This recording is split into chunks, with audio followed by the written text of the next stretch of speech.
The dust kicked up from Samuel Morrison's boots. As he rode into the small frontier town of Cedar Ridge, the sun hung mercilessly overhead, casting long shadows between the weathered buildings that lined the main street. Samuel had been traveling. For 3 days, his cattle herd grazing peacefully in the valley just outside town. When he heard the commotion coming from behind the old church, what he saw made his blood run cold.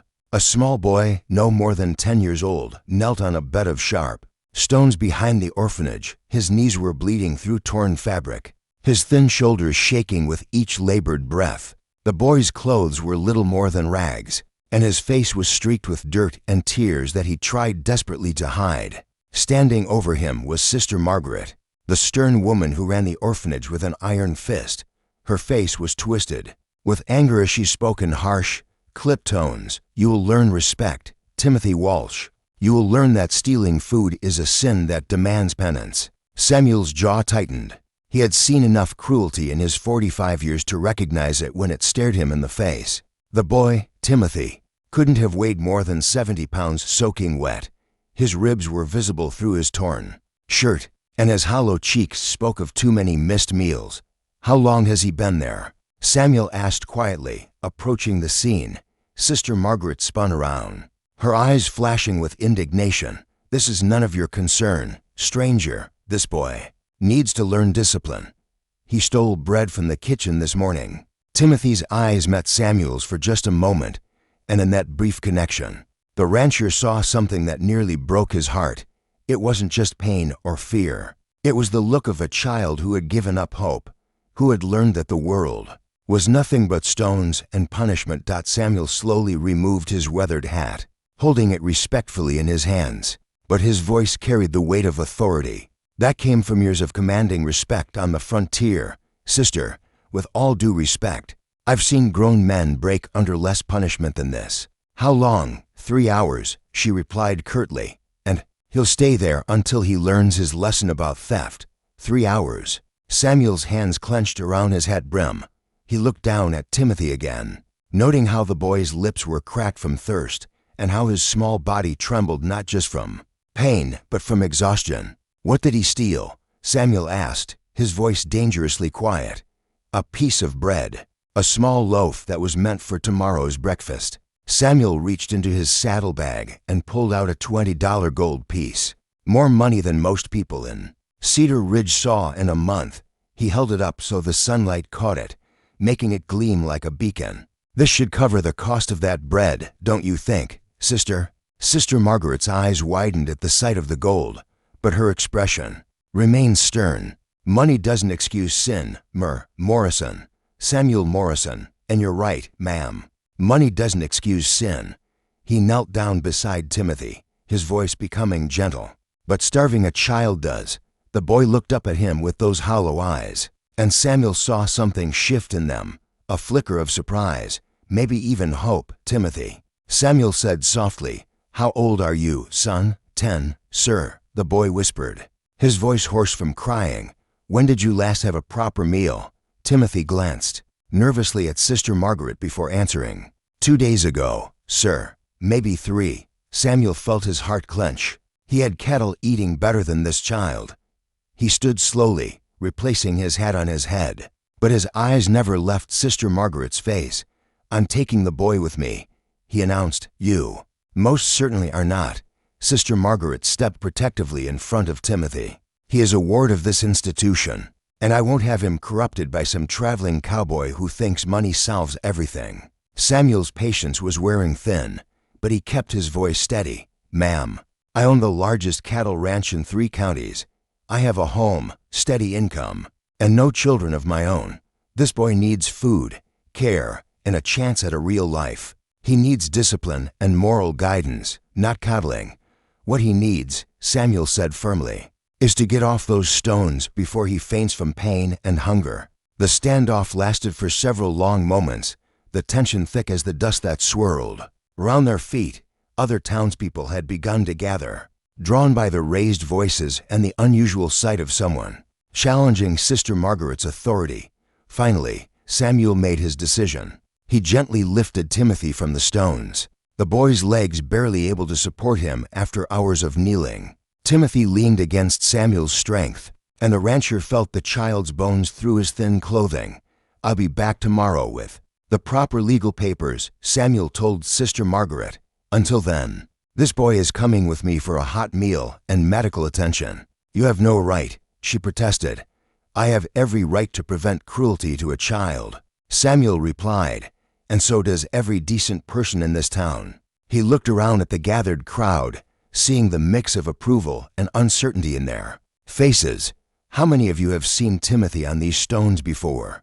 The silence that followed was answer enough. Samuel lifted Timothy into his arms, the boy's weight shockingly light.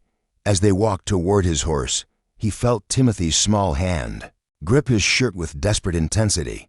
"Are you really taking me away from here?" Timothy whispered. Samuel looked down at the boy's upturned face, seeing hope beginning to replace the despair. "Yes, son, you're never kneeling on stones again. That's a promise."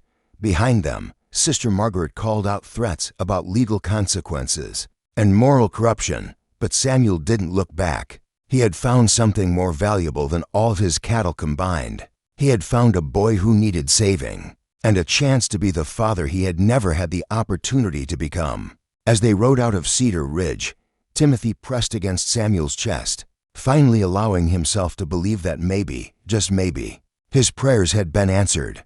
Don't forget to subscribe to our channel to follow more emotional stories from the Old West. Every story we tell carries the spirit of courage and redemption that defined the frontier. Hit that subscribe button and join us for the next chapter of Timothy and Samuel's journey together. The Morrison Ranch stretched as far as the eye could see, rolling hills dotted with cattle and framed by distant mountains that touched the sky like purple brush strokes. Timothy had never seen so much open space, so much freedom. After 3 days of traveling with Samuel, the boy still flinched at sudden movements and ate his meals as if someone might snatch them away at any moment. Samuel watched the child carefully, noting how Timothy's eyes darted constantly, searching for threats that weren't there. The boy had barely spoken since they left Cedar Ridge, responding to questions with nods or whispered yes, sir, and no, sir. But Samuel was patient. He had gentled wild horses before. He knew that trust took time. "This will be your room," Samuel said, opening the door to a small but comfortable space on the second floor of the ranch house. Sunlight streamed through clean windows, illuminating a bed with actual sheets, a wooden dresser, and even a small bookshelf. Timothy stood frozen in the doorway, his eyes wide with disbelief. This is all for me, every bit of it, son. The clothes in that dresser should fit you, and Maria, our cook. She's been looking forward to meeting you. She's already planning to fatten you up with her cooking." The boy approached the bed cautiously, as if it might disappear if he moved too quickly. He ran his small hand over the quilt, marveling at its softness. "I've never had my own room before." Samuel's heart clenched. "Well, now you do. And Timothy, you don't have to ask permission to eat, sleep, or go outside. This is your home now." That evening at dinner, Samuel introduced Timothy to the ranch hands. There was old Pete, whose weathered face creased into a gentle smile when he saw the boy, Jake, barely 20 himself, who immediately offered to teach Timothy how to rope, and Maria, the Mexican cook whose eyes filled with tears when she saw how thin Timothy was. "Dios mío," she whispered, ladling another spoonful of stew into Timothy's bowl before he could protest. "You eat, Nigo, you eat everything." Timothy tried to pace himself, but the hunger of years overtook him. He ate with desperate intensity until his stomach rebelled, and Samuel gently guided him away from the table. "Easy there, son. The food isn't going anywhere. There will be more tomorrow, and the day after, and every day for as long as you want to stay here. Forever," Timothy whispered, the word carrying all his fragile hope. "Forever," Samuel confirmed, and he meant it. Over the following weeks, Timothy began to bloom like a desert flower after rain. His hollow cheeks filled out, his ribs became less prominent, and most importantly, he started to smile. Samuel taught him to ride, starting with the gentlest mare on the ranch. Timothy took to it naturally, his small frame finding balance and confidence on horseback. "You're a natural," "Son," Samuel said one afternoon as Timothy successfully guided his horse round a series of barrels. "Your father would be proud." Timothy's smile faded slightly. "I don't remember my father or my mother," Sister Margaret said. "They were sinners who died because God was punishing them." Samuel's jaw tightened. Even from a distance, that woman's cruelty continued to wound this child. "Timothy, look at me." The boy turned his solemn brown eyes toward Samuel. "Your parents loved you. I don't know what happened to them, but I know they didn't die as punishment. Sometimes bad things just happen to good people." "How do you know they were good people?" Samuel smiled, reaching over to ruffle Timothy's hair. "Because they made you, and you, son, are one of the best people I've ever met." That night, Samuel found Timothy sitting on the porch, staring up at the star-filled sky. The boy had grown comfortable enough to seek out Samuel's company, and these quiet evening conversations had become precious to both of them. "Samuel," Timothy said quietly, "why did you save me that day? You didn't even know me." Samuel settled into the chair beside him, considering the question carefully. "I had a brother once, younger than me, like you. Our father was a harsh man, believed in discipline above all else. My brother, Charlie, he was gentle, like you, sensitive. He couldn't take the constant punishment." Timothy looked at Samuel with new understanding. "What happened to him?" "He ran away when he was 12. I was already working ranches, sending money home when I could, but I should have taken him with me. Should have protected him." Samuel's voice grew heavy with old regret. "I never saw Charlie again. When I saw you on those stones, I saw my brother. I saw my chance to do what I should have done all those years ago." "I'm sorry about Charlie," Timothy said softly. "Me too, son. But maybe Charlie sent you to me. Maybe this is his way of giving us both a second chance." A month later, the legal papers arrived from town. Samuel had officially become Timothy's guardian, and Sister Margaret's objections had been overruled by a judge who had heard disturbing reports about conditions at the orphanage. Timothy was truly free, truly safe. That evening, as they sat down to Maria's celebratory feast, Timothy stood up suddenly. His young face was serious as he looked around the table at Samuel, Pete, Jake, and Maria, the people who had become his family. "I want to say something," Timothy announced, his voice stronger than Samuel had ever heard it. "Before I came here, I thought God had forgotten about me. I thought maybe I was just meant to suffer. But now I know that's not true. God didn't forget me. He just knew I needed to wait for the right family to find me." He turned to Samuel, his eyes bright with unshed tears of joy. "Thank you for seeing me. Thank you for caring enough to stop and help. Thank you for giving me a home where I never have to kneel on stones again." Samuel felt his own eyes grow moist. This boy, who had suffered so much, was thanking him. "Timothy, you saved me just as much as I saved you." This old ranch house needed the sound of young laughter. We all did. As the evening wound down and Timothy headed upstairs to his room, his actual room with his actual bed and his actual books, Samuel reflected on how much their lives had changed. The boy who had knelt on stones in despair was now running up the stairs with the boundless energy of childhood restored. Don't forget to subscribe to our channel to continue following Timothy and Samuel's heartwarming journey. The story of redemption and family shows us that sometimes the greatest treasures are found in the most unexpected places. Hit that subscribe button to see how their bond grows even stronger in our final chapter. 2 years had passed since that fateful day in Cedar Ridge, and Timothy Walsh Morrison, now legally bearing Samuel's name, had grown into a confident 12-year-old. His laughter echoed across the ranch as he worked alongside the hands, his skill with horses earning respect from men twice his age. The hollow-eyed boy who had knelt on stones was now a distant memory, replaced by a young man with bright eyes and a quick smile. But the past has a way of reaching into the present.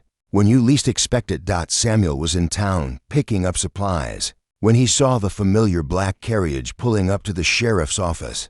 His blood ran cold as Sister Margaret stepped out, her face as stern and unforgiving as ever.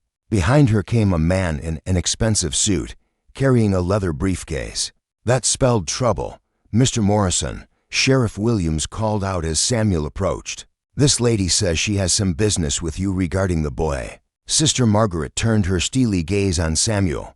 "Mr. Morrison, I've come to reclaim what was stolen from the orphanage. Timothy Walsh belongs with us, where he can receive proper moral guidance." The man in the suit stepped forward. "I'm Attorney Blackwood from the Territorial Capital. Miss Margaret has presented compelling evidence that the boy was removed from the orphanage under false pretenses. We're here to correct that situation." Samuel felt his world tilting. The adoption was legal and final. Judge Harrison approved it himself. Judge Harrison has since been found to have financial irregularities in his court, Blackwood said smoothly. All of his decisions from that period are under review, including the placement of Timothy Walsh. Samuel's hands clenched into fists. That boy has been through enough. He has a home, a family. You can't just tear him away from everything he's built here, can't I? Sister Margaret's voice was ice cold. He's still a ward of the state, Mr. Morrison, and I have documentation showing that he's been corrupted by this rough frontier life. He needs proper religious instruction and discipline. The words hit Samuel like physical blows. He thought of Timothy's laughter, his gentle way with the horses, his eagerness to help everyone on the ranch. Corrupted, the boy had never been purer, never been happier. "I demand to see this evidence," Samuel said. Blackwood opened his briefcase and withdrew a folder. Reports of the boy engaging in gambling with the ranch hands, exposure to alcohol, and rough language, lack of formal education and religious instruction. The Territorial Board has determined that the Morrison Ranch is not a suitable environment for a developing child. Samuel's heart sank as he recognized the twisted version of their life together. The gambling was penny ante poker games on rainy days. The exposure to alcohol was the single beer Timothy had been allowed to taste at his 12th birthday celebration.